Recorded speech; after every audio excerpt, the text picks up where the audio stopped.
வருத்தப்பட்டு பிரயாசப்படுகிறவன். வருத்தப்பட்டு பிரயாசப்படுகிறவனுக்கு அதனால் பலன் என்ன? மனுபுத்திரர் பாடுபடும்படி தேவன் அவர்களுக்கு நியமித்த தொல்லையை கண்டேன். நாம் இப்பிரபஞ்சத்தில் ஜீவிக்கும் போது வருத்தப்பட்டு பிரயாசப்படுகிறோம். அந்த பிரயாசத்தினால் ஒரு பலனும் இல்லை என்று சாலமோன் சொல்லுகிறார். நாம் இப்பிரபஞ்சத்தில் நித்திய காலமாக ஜீவிக்கப் போவதில்லை. இந்த பூமி நமக்கு நித்திய வாசஸ்தலம் அல்ல. பரலோகமே நாம் எதிர்பார்த்து கொண்டிருக்கிற நம்முடைய நித்திய வாசஸ்தலம். நாம் இந்த பிரபஞ்சத்தில் கொஞ்ச காலம் மாத்திரம் தற்காலிகமாக ஜீவிக்கிறோம்.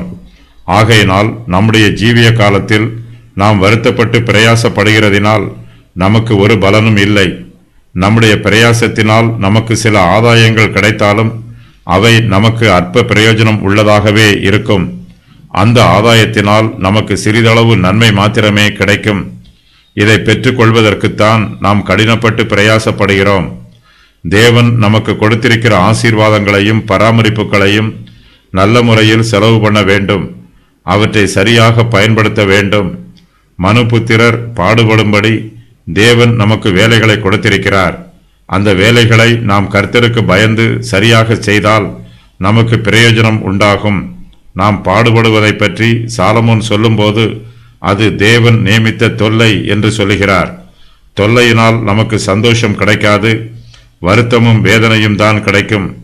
ஆனாலும் நாம் சரியாக பாடுபட்டால் நமக்கு நன்மை உண்டாகும், சந்தோஷம் உண்டாகும். தேவன் நமக்கு ஏராளமான பராமரிப்புகளை கொடுத்திருக்கிறார். நல்ல வாய்ப்புகளையும் சூழ்நிலைகளையும் கொடுத்திருக்கிறார். பல்வேறு விதமான கிருபைகளையும் கொடுத்திருக்கிறார். தேவன் நமக்கு கொடுத்திருக்கிற கிருபைகளை நாம் நல்ல முறையில் பயன்படுத்திக் கொள்ள வேண்டும். காலத்தை பிரயோஜனப்படுத்திக் கொள்ள வேண்டும். கிருபைகளை போக்கடித்து விடக்கூடாது. நம்முடைய சுய புத்தியின் மேல் சார்ந்திராமல் கர்த்தர் மீது சார்ந்திருக்க வேண்டும். நம்முடைய பாரங்களை கர்த்தர் மீது வைத்துவிட்டு சந்தோஷமாக இருக்க கற்றுக்கொள்ள வேண்டும். கர்த்தரை நம்பி நன்மை செய்ய வேண்டும். கர்த்தர் கொடுக்கும் எல்லா வாய்ப்புகளையும் அவரை நம்பி பயன்படுத்த வேண்டும். நம்முடைய ஜீவியத்தில் புதிய அனுபவங்கள் ஏராளமாய் வருகிறது. நாம் ஏராளமான மாற்றங்கள் வழியாக கடந்து செல்கிறோம்.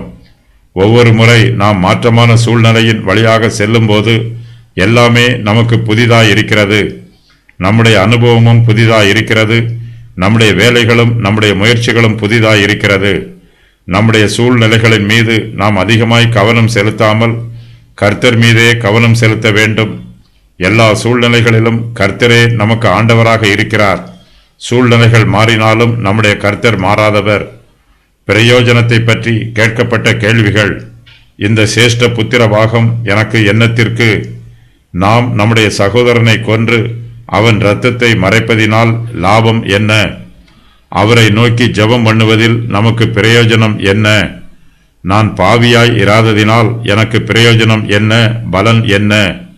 நான் குழியில் இறங்குகையில் என் இரத்தத்தால் என்ன லாபம் உண்டு? சூரியனுக்கு கீழே மனுஷன் படுகிற எல்லா பிரயாசத்தினாலும் அவனுக்கு பலன் என்ன?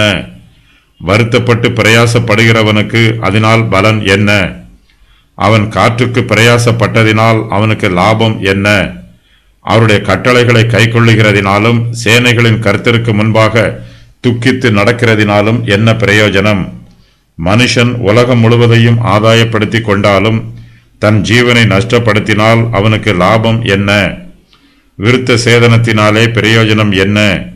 நான் உங்களிடத்தில் வந்து உங்களுக்கு ரகசியங்களை வெளிப்படுத்துவதற்காவது, அறிவு உண்டாக்குவதற்காவது, தீர்க்க தரிசனத்தை அறிவிக்கிறதற்காவது, போதகத்தை போதிக்கிறதற்காவது ஏதுவானதை சொல்லாமல் அந்நிய பாஷைகளில் பேசினால் என்னாலே உங்களுக்கு பிரயோஜனம் என்ன?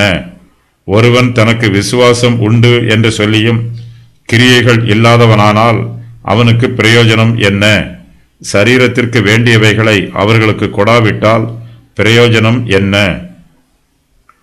பிரயோஜனமற்ற காரியங்கள், வீணான காரியங்கள், விக்கிரகங்கள், துன்மார்க்கம், கோபாக்கினை நாளில் ஐஸ்வர்யம், சுயநீதியும் கிரியைகளும், பொய் வார்த்தைகள், பொய்யும் மாயையும், நியாயப்பிரமாணத்தின் கீழ் இருக்கிறவர்களுக்கு இயேசு கிறிஸ்து, வீணான மார்க்க விவாதங்கள், விசுவாசம் இல்லாத சுவிசேஷம், பிரயோஜனம் உள்ள காரியங்கள், நீதி, பிரயாசங்கள், தேவனுடைய உபதேசம், சுவிசேஷ பிரசங்கம், ஆவிக்குரிய வரங்கள், தேவ பக்தி, தேவனுடைய வார்த்தை, சிட்சை, கிருபை.